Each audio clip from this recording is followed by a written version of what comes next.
We have traveled to Turkey. Turkey is a country that is located in Southeast Europe and the west of Asia, one of the only countries that is located in two continents.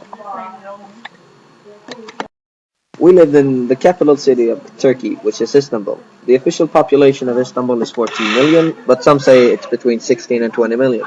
Istanbul is located in both Europe and Asia. I lived at the house of Isat, the guy in the middle. His apartment was located in quite a far bit from school, an hour to walk and about 10 minutes with car. He lived in a two-story apartment and he had a sister, mom, and a dad living with him. I was staying with a guy named Yi. He was 18 years old. Another guy was also staying in Yi's house together with me. His name was Yaward. Yi's apartment was located close to the school. Yi had a mom, dad, and an older sister. I think my host family was very nice and I did have a lot of fun with them. I was living with a guy named Beck. He was 18 years old. A 15-year-old boy from England, Beck. His name was Nathaniel. Beck had a mom, a dad, and a sister, but the mom and sister were never home. Beck lived in the center of the city. Right next to his apartment was a big shopping mall. It was a really fun living with Beck, and I had a great time. Built as a Greek church in 1902. It's been a school since 1936. In 1968 it was rebuilt as a secondary school. And in 1983 it was turned into a high school. In 2010 its name was changed to Yahya Kemal Beyatli Anadolu Lisesi. The school is named after the poet and politician Yahya Kemal Beyatli. The first day in Istanbul was really fun. We did do a lot of workshops. One of the workshops was a group project when we was doing different slogan about the communion project. We did meet a lot of new people and we did have fun at the same time. On Tuesday, we experimented with long exposure pictures. That is when the camera takes in all the light in the picture and creates a pattern of light. This is why we all had to wear black clothes that day. The second day, after we finished the picture workshop, we learned a traditional Turkish dance. This dance is a national Turkish dance that is commonly danced on weddings and parties and so on.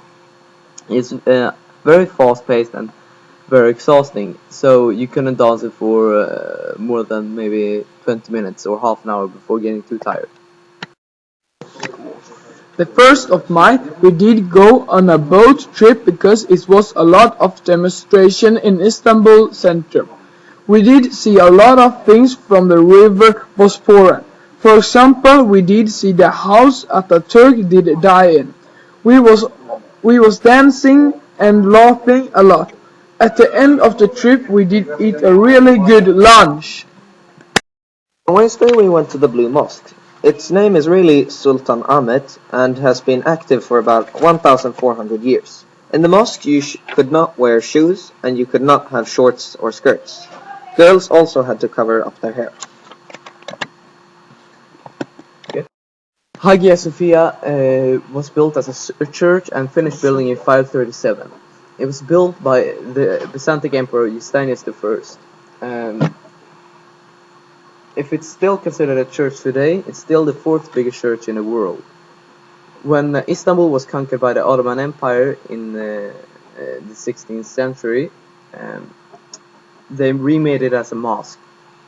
But instead of erasing the pictures, they just covered them over. When Ataturk came to power in Turkey, he decided to show the paintings again and make the church mosque a museum. And today it's one of the biggest and oldest churches still standing. Turkish food is not the same as in Sweden. They eat a lot of olives, cheese and of course kebab. The best thing we eat was at this restaurant. The name of it was, as you can see, is Istanbul Kebab. In this restaurant we eat wraps with kebab and Coca-Cola. I like this Turkish food because it was really tasty and cheap. The last day in the afternoon, we went to Miniaturk. Miniaturk is a museum outdoors.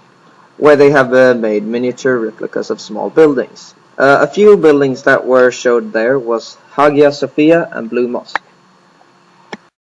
Next day, we went to the Royal Ottoman Palace. It was used by the Ottoman sultans until the fall of the Ottoman Empire.